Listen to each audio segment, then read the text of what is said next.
Hello and welcome to this new episode of Making the Case. Today, joining me once again is MacCauley Crawford from Predation and Giga. For those who are curious, Predation has released a kind of demo song, which is some really cool instrumental death metal. So you can check that on Instagram. So today we're going to be talking about Infester, especially To the Depths and Degradation, and why it's one of the best death metal albums of all time, or even the best. I don't already from last time. I mean, the amount of shit that we got from people about talking about Braiding the Spawn. It is definitely one of the greatest death metal albums of all time. If it's the best, I mean, it's definitely up there. And I definitely, in my eyes, I could probably say it's the best, or at least near that pinnacle. Even though it's just one album. A band that only did one full-length album, it really is that good. Oh yes, definitely.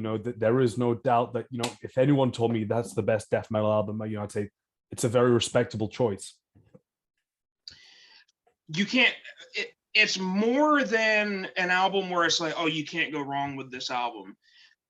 It combines aspects of the best parts of speed, death, black metal, and also ambient music into this confluence of just demonic sounds that it's as succinct as possible, and just the songwriting and the playing, and it all just came together to make this perfect album in a way that only very young people at this time period could, because that's what it was made by. All right, so give us the rundown on the situation, on how they started as Threnodist. So it was three guys. It was Todd Stevenson on bass, Jason Oliver on guitar and vocals, and I think Todd Stevenson also did some vocals, and Dario Derna, or DJ D as he was known at that time, on drums and vocals. And they began life as a very crude but very kind of like sophisticated hybrid between, weirdly enough, stuff like Metallica and Napalm Death and Cannibal Corpse. And they had this band that was called Threnodist, which is in relation or in reference to what's known as a threnody, which is a type of musical piece written in, how would I say this, in reverence to somebody who's died. There's a piece, I think it's like Threnody to either Nagasaki or Hiroshima, and it's a piece that's written in reverence to people who died then. But a Threnodist would be the people that write the pieces. So it was these three, and one of the most important factors is this: three youths in Seattle, Washington, the literal heart of the fucking grunge movement, trying to write something that is coming from inside of them and that they love.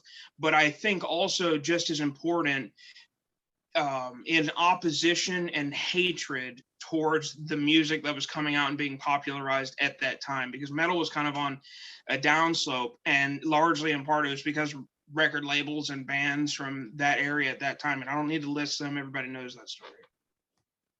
All right, so why do they go to become Infester, and what's the main difference between Threnodist and Infester's first demo, Darkness Unveiled? So I actually have read, and I think you can still look this up. I found this once. It was a little interview that they had done with the Seattle newspaper in 1992, and they asked, like, why did you change from Threnodist to Infester? And they literally says, like, we got tired of explaining what the name meant. So they chose the name Infester, and I've tried to actually track down why they chose the name Infester. And one of the conclusions I came to was in the movie Exorcist 3, which is it's a hallmark for people making metal, and I highly recommend it as a horror movie and just as a movie in general. At the very end, when the exorcist comes in and he's trying to get rid of the devil once again, he calls the devil an infester of youth. And so these were three young guys, and I imagine that they kind of related to that, and they watched a lot of these movies because they used movie samples in the later album and just changed the name. The difference between Threnodus and Infester was before they kind of, it sounded unsure what they were doing, and they were just, they had written those 5 songs in the Threnodus demo, or however many it was, and it had almost kind of juvenile themes that kind of went along with the fact that they were young. One of the songs I think was called Pucus or something like that. Well, I think with the change in name also changed their feelings towards what they were doing. They now wanted to go deeper as far as the subject matter and also the seriousness that which they were willing to take. And something like Darkness Unveiled, both the single demo itself and then or the single that comes after, Darkness Unveiled is a huge step forward as far as relating to the Threnodus stuff. It has more atmosphere, or atmosphere in general, actually, and it also has more succinct songwriting, and the fact that they were willing to take many more chances than before, and they were able to write a song from beginning all the way to the end. Would you say that all the ingredients for to the depths were there already? That's really hard to say. I've tried to track down as much as I could. The crazy thing is this. So if you look at the time frame, I think it's around 1992. So the album comes out in 94, and they released this single and this demo in 92 or whenever it was. Nothing in 93. There's only one song from I might have to check here in just a second, but if you could look real quick on with the Infester stuff, I think the only song that they had ended up actually using was the song Clouding of Consciousness. Yes, that's what I remember seeing as well. So the only song that ended up being from the demo, which was Darkness Unveiled, Afterbirth, The Meal, Clouding of Consciousness, and Open the Vein, and then later just Darkness Unveiled and Clouding of Consciousness. Only that track made it onto the album, and I think because that was the track that they probably felt strongest in. But if you'll notice, like I said, there's like a 1.5 to possibly even a 2-year gap. I have absolutely no idea if they had these songs waiting or if it just burst out of them when they're gearing up to go into the studio. I have a bootleg of it that the guy from Dead Congregation put out back around in like 2017, and there's kind of a synopsis that Dario Derna has in it, and he says that at the time, and you can read a couple of these if you have any of the reissues, that he was saying that they were doing a lot of obviously smoking pot, but a lot of hallucinogenic and drugs of that nature to kind of expand their minds and reach this almost primordial subhuman place in order to write this material. All right, because I've listened to both the demo and the single. I think the problem they're above average for the time, but their influences shine through a bit too much. There's too much of that kind of Maury sound style of composition that comes through. And it wasn't, there were some traces of what was to come, but it's pretty far from what happened on the album. It's really hard to tell if they had, if you could plan a trajectory. It's very difficult. I mean, you literally just have these jumps in both technique and ability as far as songwriting goes, and it's pretty crazy because of how young they were as well at that time. I think it was like 15, 16, 17, and they would just go up in age as the band kind of went along. And it you're right, it did go from the what you knew of as death metal at that time to a place where they really, I guess, while they were writing this stuff, they really wanted to experiment. They wanted to do some really strange things with these songs. Yeah, all right. So, let's get into the album now. I think we've done enough, going through the kind of the band's past, and let's really get into this. So, first of all, it's a very difficult album to describe. I've heard it being called atmospheric slam, blackened brutal death metal, brutal death metal, New York death metal, whatever you want. Oh, the thing, yeah, it's that it is funny. I did see it, the atmospheric death metal, the atmospheric brutal slam, demonic slam, which that's in reference to Daemonacy and bands like that. And I saw all of that before I ever listened to the album as well. I saw all of those names, and I'm thinking to myself, like, what could that possibly even sound like? And it wasn't until like I just put the album on. I'd never heard any of the actual demo stuff where I saw the album cover and I put it on and immediately heard it, and it was just like, I've not ever heard anything that sounds like this. And it was immediate.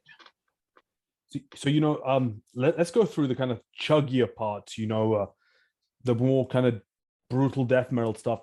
So this was in 1994, so that kind of suffocation derived style of very simple syncopated riffs on the low end was already present. But what does Infester do to make it different than anyone else? Immediately, the first thing, which this is something that people have always derided metal from its inception on doing, and people have even tried to say that there's no good metal with these in it, but the thing that is almost by like at least this first or second track is keyboards. You hear keyboards or synthesizers and their use of it, and you hear those in the background, and it gives it this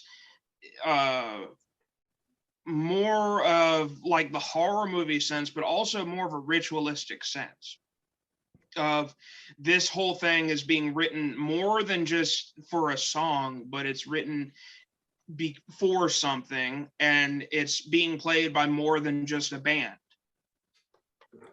Yeah, definitely. Also, I think what they do very differently, to the lot more, moshable bands is just how slow these breakdowns really get. It's a very kind of, like you said, ritualistic thing. It's not made to make you move your head, but just kind of fall into a trance. It was definitely written to where they could take their time with it.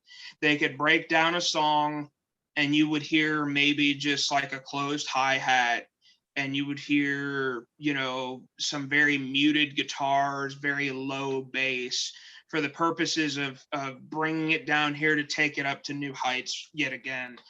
And it was done more so than just to get to that mosh riff, because I think the difference between, say, this band and any of the other bands that were considered slam or brutal death metal at that time, I don't know if they were necessarily writing for a live audience, which is what ultimately the reasoning behind a lot of the brutal death metal or slam death metal, the reason that they write the way that they do is they're thinking of like, oh, how sick would the pit be if we did this? I don't know that they were writing necessarily for that reason. They were writing more for the sake of the song and what would serve that more, and what would just make the listener, which is ultimately, similar to an audience that isn't doing anything physical, but what would take them someplace else and what would be really unnerving.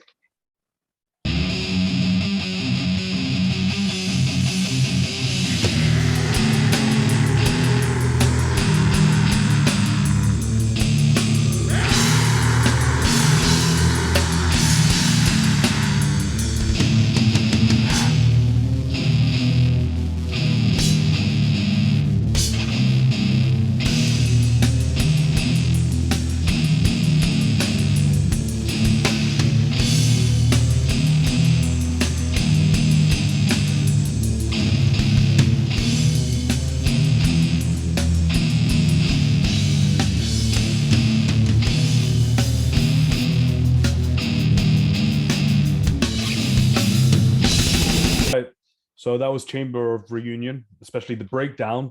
So what I like about this is one of the only breakdowns that doesn't have, a keyboard. It's not something that happens a lot on this album, but it's such a great one because, despite the kind of associations that you get with that kind of riff, the slamming riff, right? It's like you said, it's really made to bring you somewhere else. And I think they really do that by lowering the tempo and giving everything a lot more room to breathe.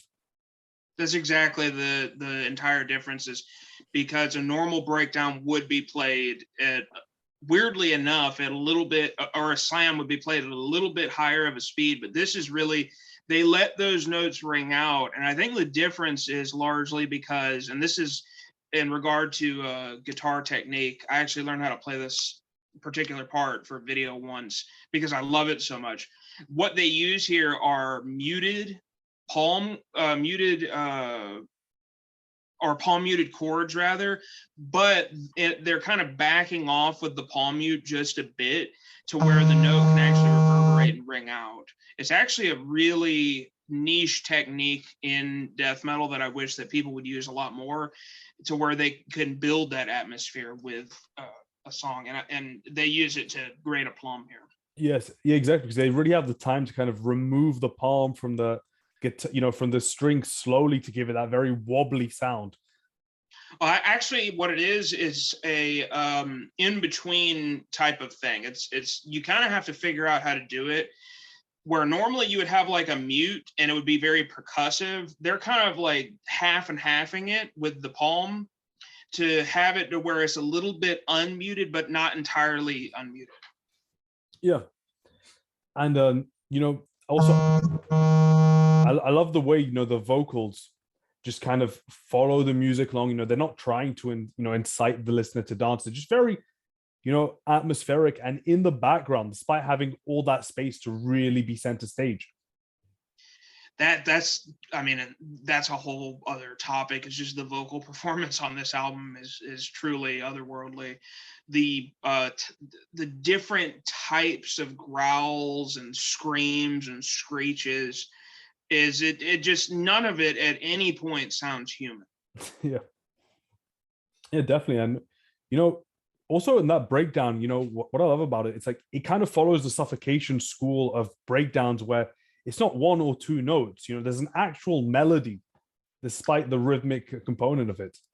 Oh yeah, and that was something when we were talking last time that I kind of knew subconsciously, but you pointed out, was the fact that even when they would do parts like that were some that could consider boneheaded, they wanted to do it in such a way that, like, yeah, there is still a melody in this very percussive section, which is difficult to do. It's if you try to force it, it would seem like you're overwriting, and if you do it underhanded, it's just going to sound half-assed. So it's a really it's a balancing act. It's a niche type of thing to do in this genre.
That part is, I forgot about that part, actually, weirdly enough.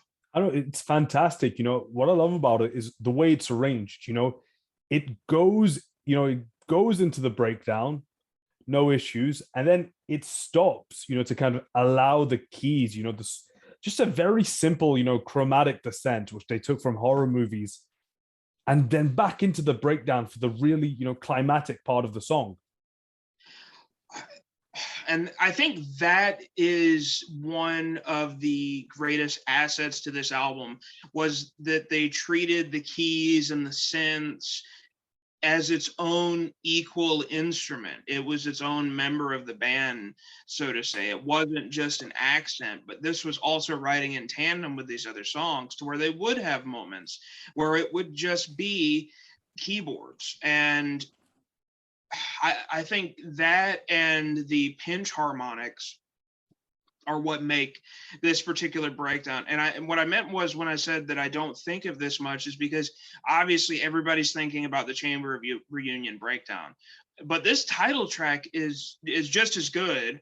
And that breakdown, now that you've reminded me, it's like, holy shit, like, why don't I think of that? That is an absolute brilliant moment as far as that type of riffing goes. Yeah, I think, because I think it's a lot more subdued. The Chamber of Reunion one is very overt, kind of, because there's a lot more movement. Whereas here, this one, it's a lot slower, and it sticks to kind of very, a much simpler chromatic pattern.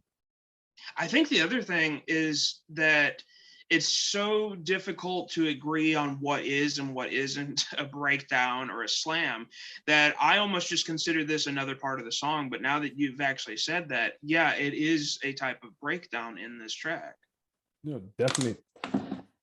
Now, let's move on a lot and start talking a lot more about the synths here, because, like you said, this is really, this is an album where the synths are an equal instrument. Well, a lot of people might say that, Nocturnus the key. Well, I struggle to, to agree with that, considering like the key, and the key, literally the synths were there for the intros, a few parts, but they weren't as present and, integral to the sound as they are on this album.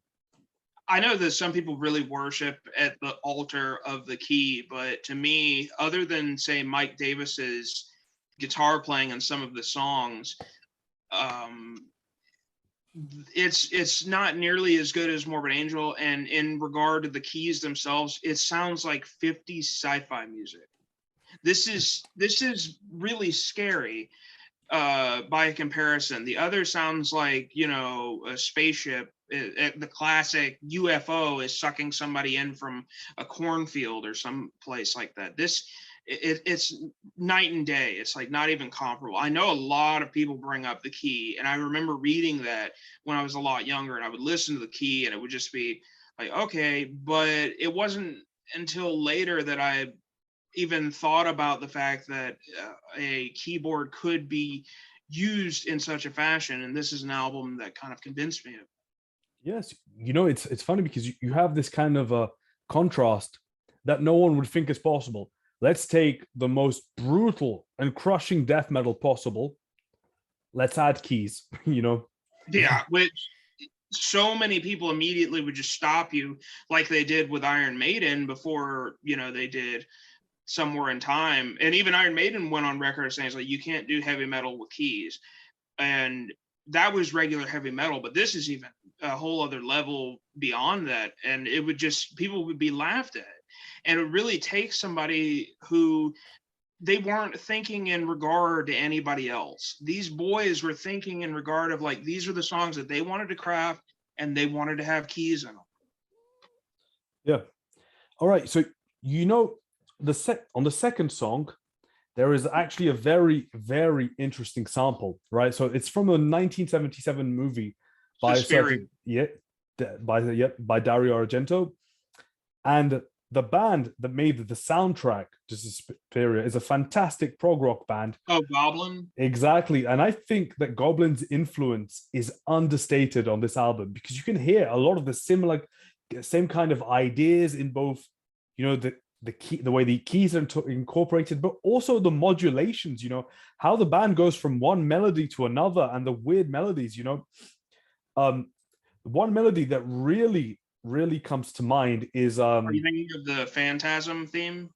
No, I'm thinking of well, I'm thinking actually the song Profondo Rosso, which was the the sound, the main song in the Suspiria film.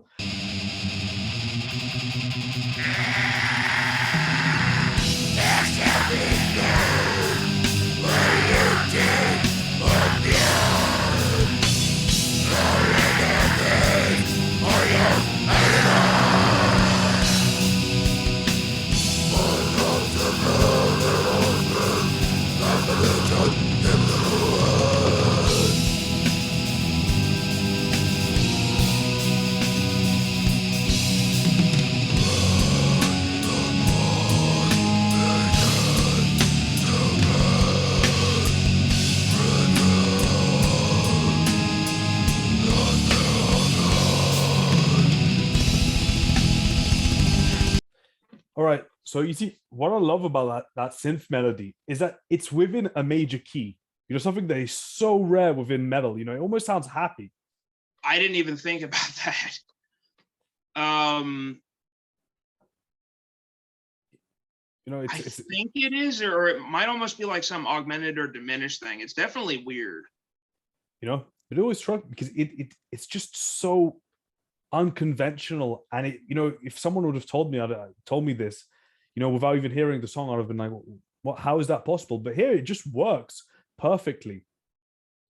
I think, like you were saying, at the time, with groups like Goblin that were working for Dario Argento, or even a group from the 80s like Tangerine Dream, they were providing these soundscapes to a lot of the movies that they were probably watching while they were unwinding or getting ready to actually perform some of this material. And I think in addition to not only the keys of that, but also just the multi-layered vocals that they're doing here is it's almost done in a weird way. It reminds me of this sick, perverted, inverted Catholic type of psalm that they're doing in this particular part. Exactly. I think it's in a way, it's an ode to the kind of perverted, to the disgusting, to the inversion of what is considered right. Well, I mean, just in regard to the song title of Viscity Slippery Secretion, I mean, we can all speculate what they're probably writing about, but it's not going to be wholesome. Yeah, exactly. But I really love the way that they're able to combine, this kind of melody, these weird chants that sound almost like a choir. It's and it's truly like a demonic chant either. It's not like where another great band, Time Ghoul, would use kind of almost like pseudo-Gregorian chant. This is repugnant. Exactly. I mean, it's truly not awful as in regard to the quality, but truly awful sounding.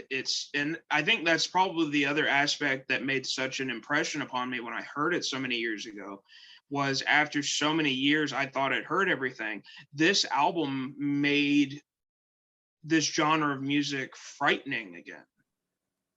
Oh yeah, definitely.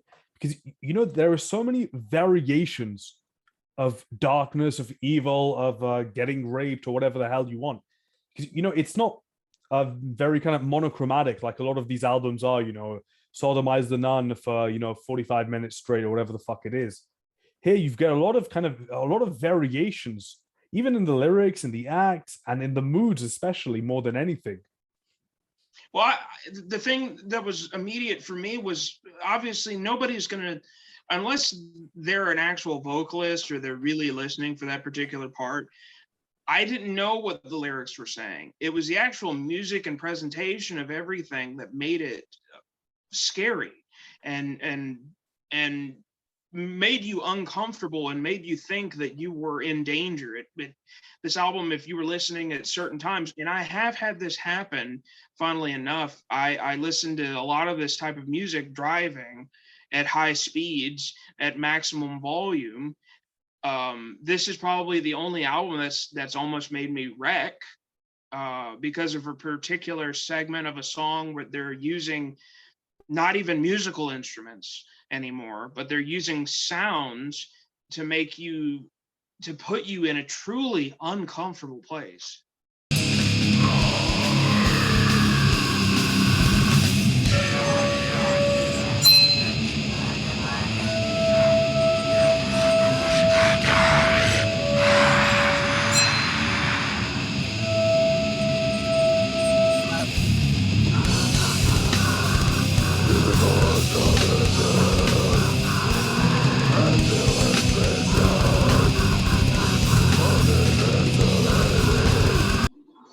That's an incredibly short part. Yeah, I know. Or it's not even really a part, but what I'm getting at is this is, now we've gone beyond musical instrumentation. I don't know what they were using. This is what I can only surmise that they were using, but it sounds like a type of glass swirling, where they do that thing where you have the glass filled with a certain amount of liquid and you can swirl it and it makes a note. Yeah, definitely. I was always thinking, there's maybe a bit of feedback from the vocal mic, because that tends to do that sometimes.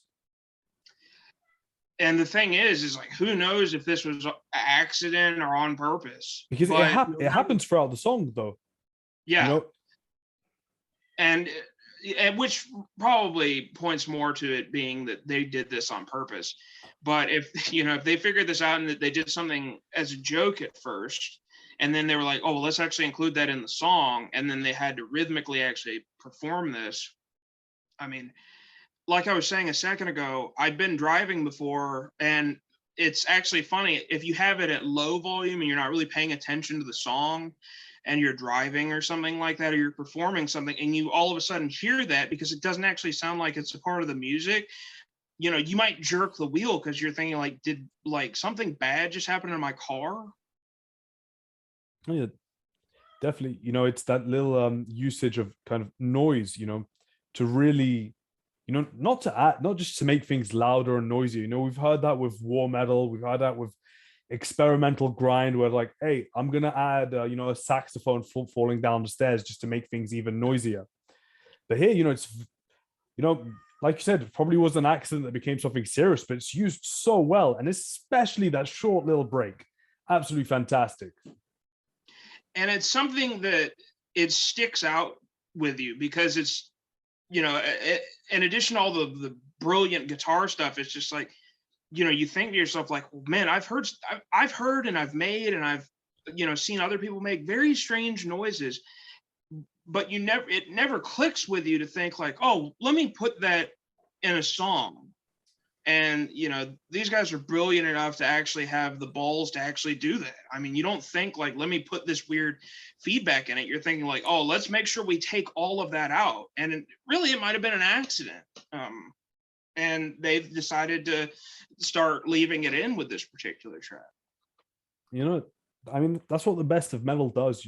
This combination of, one, being really professional, knowing how to play your instruments, knowing how to play your songs, always trying to do better than the previous generation, but then also allowing yourself to experiment in weird ways, do things that can make you look or, sound ridiculous.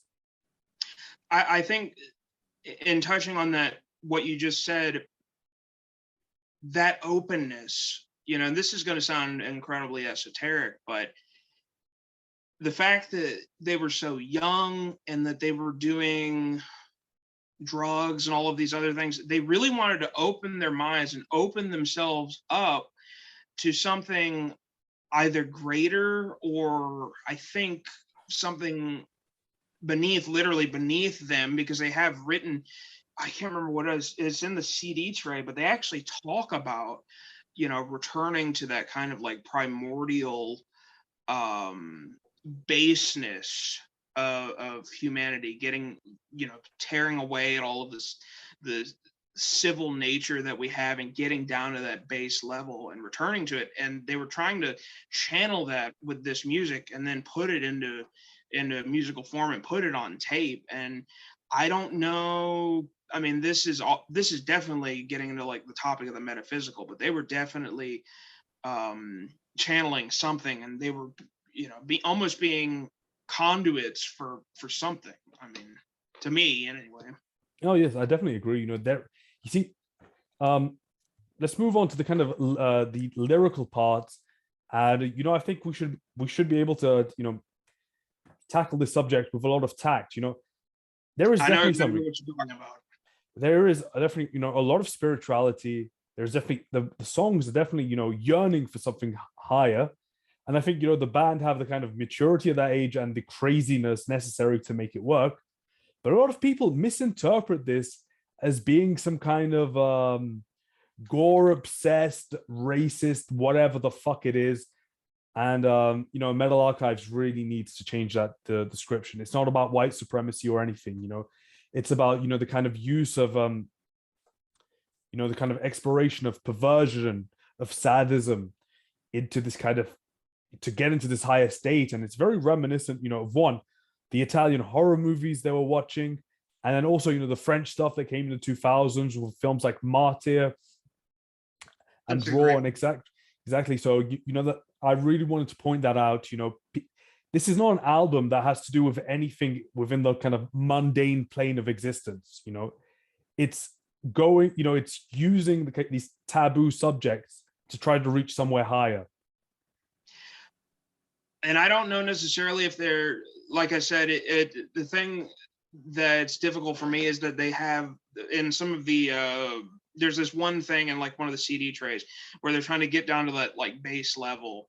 I don't know if it's necessarily something higher, but I think it's definitely something beyond them. But as you were saying, whether or not that they did it in such a manner to, they were talking about kind of like the mundanity of race relations or anything like that, it doesn't, in my mind, it doesn't really matter. They're going to talk about, and this is a lot what the greatest metal and the other, and the greatest death metal does and greatest black metal, what they're really talking about is the reaffirmation of reality, and it being the equalizer, and the idea again of let's say through line of all metal is only death is real. And they're going to talk about some truly ugly topics, and it's whether or not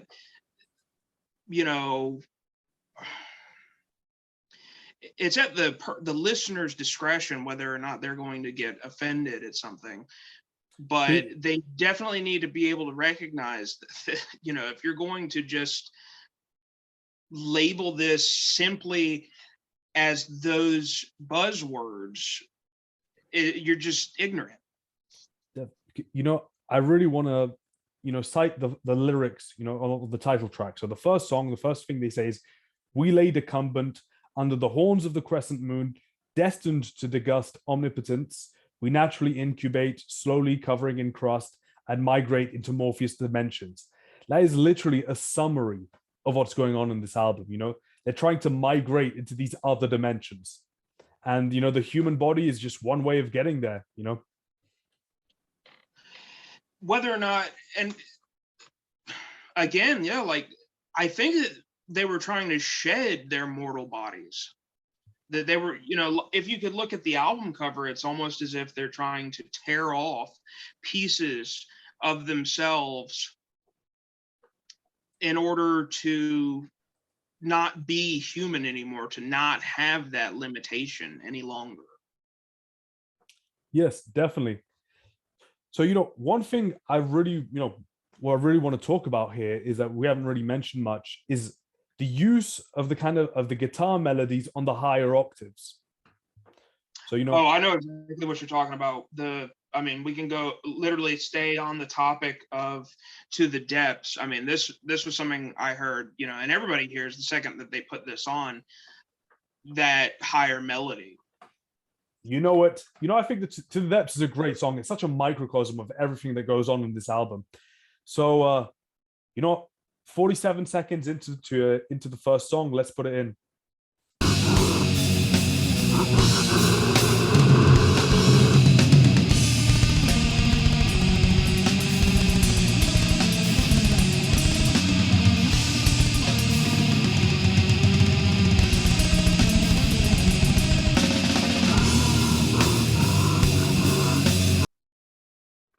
I love that melody. I love that melody so much. Fantastic. One, it's a strong melody. It stands on its own. And, two, it also has a very strong atmospheric role in the same time, but it's not, atmosphere by like, let me press random notes on a keyboard and we call it epic or whatever. Now, this is literally like atmosphere through composition. It was written purposely and purposefully. And I've sat down and I've started to try to slog my way through with my ear, learning how to play this particular track.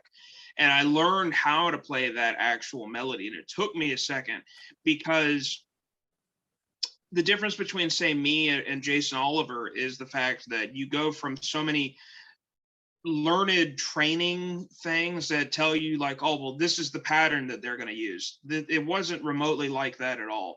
This is going to be entirely almost like a stream of evil consciousness, kind of like Triassic Toe or say Bob Vinya, where you have a pattern that is entirely idiosyncratic to the player. And it's a very interesting passage. And it took me a second to get a lot of the slurring and a lot of the going from certain notes, staying on others for enough time, staying on others for a shorter time. It's a brilliant melody. Yeah, exactly, because it's you can tell that these guys were good musicians, but were not trained in any shape or form. They have a lot of habits that would be, in their respective instruments would be considered wrong, at every level, but it just works perfectly. And I love their sense of melody. And, once again, it really reminds me of, the stuff that Goblin were doing and, that 70s and 80s Italian film music, which I really believe is, the main influence even more than metal here, because of just how weird those melodies are and, how they don't feel the need to particularly be, evil. They don't stay within minor modes, scales. They don't go into like basic chromatic patterns. They always try to do something. And when it needs to be simple, it needs to be, they go simple. Well, I think one thing that you definitely hit on is the fact that, bringing it back to Suspiria and Goblin, I think obviously another big influence is going to be the section, and we don't have to play it, but the section in Entombed's Left Hand Path title track, where they have the actual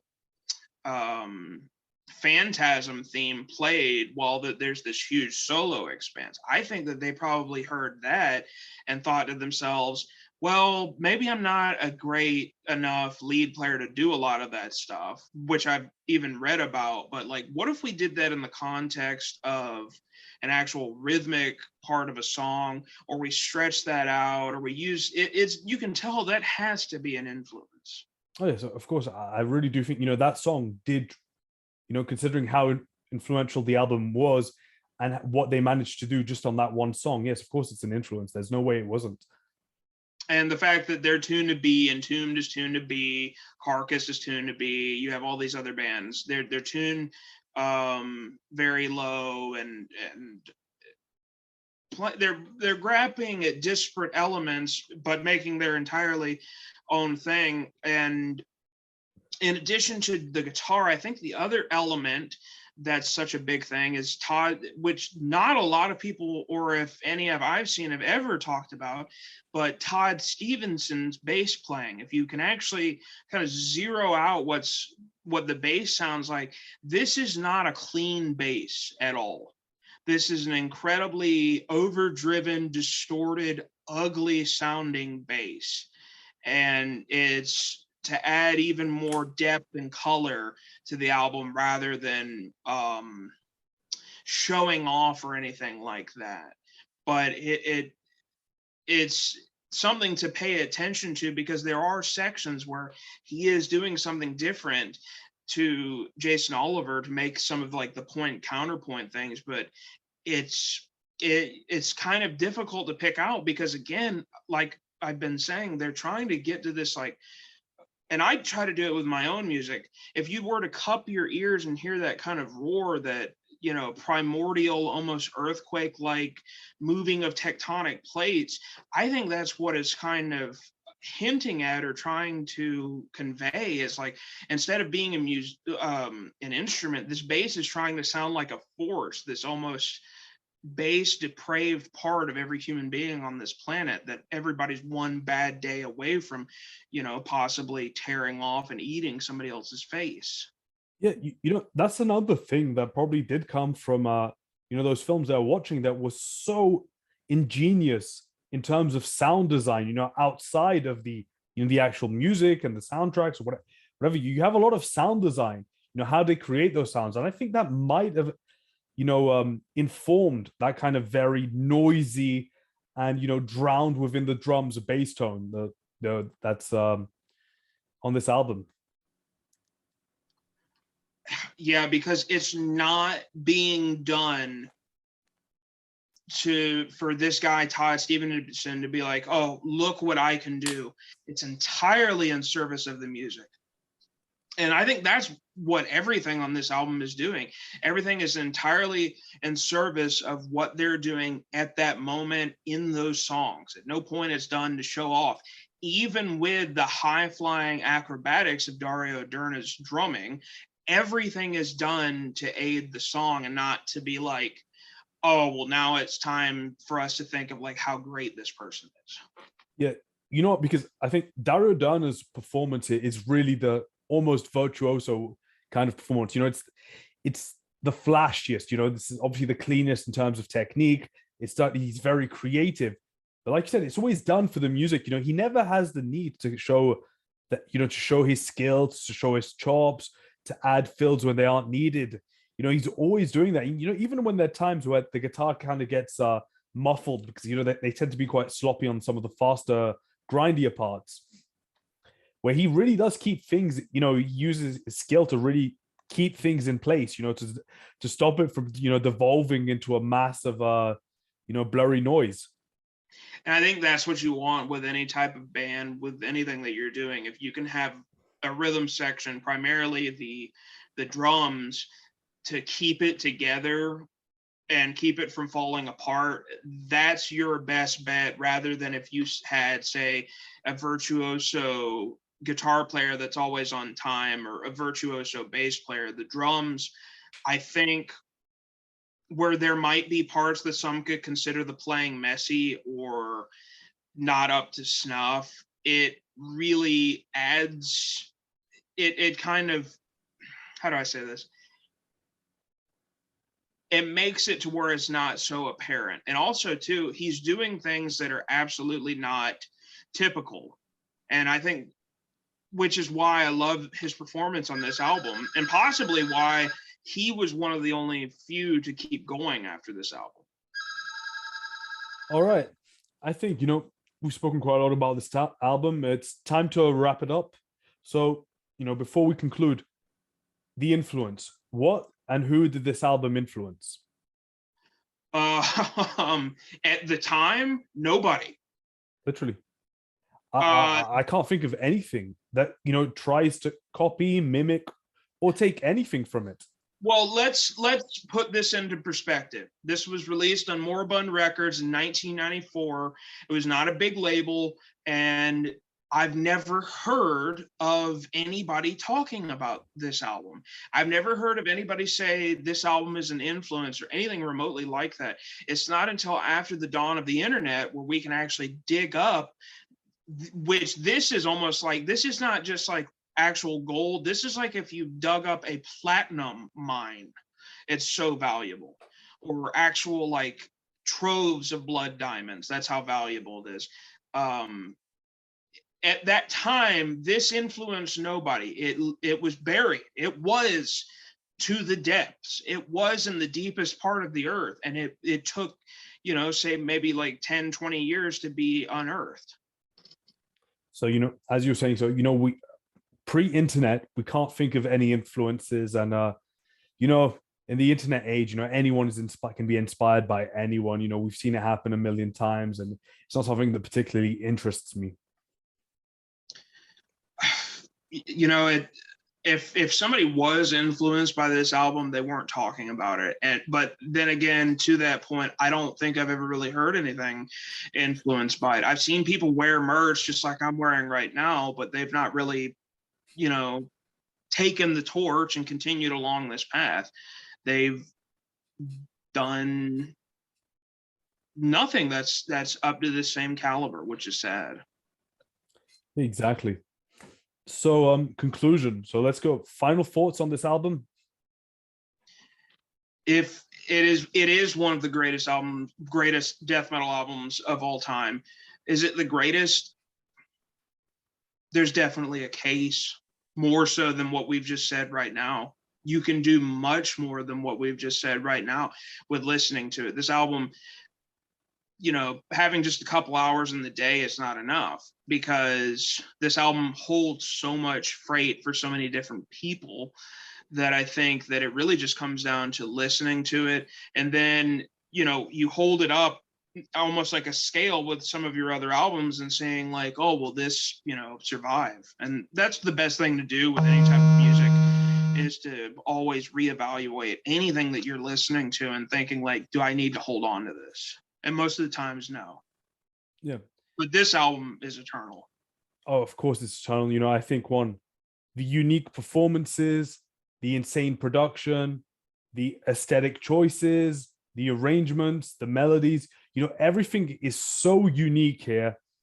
And you know, you really have to take some time to dig into it to really get out of the kind of brutal death or whatever atmospheric death metal tag that people want to call it.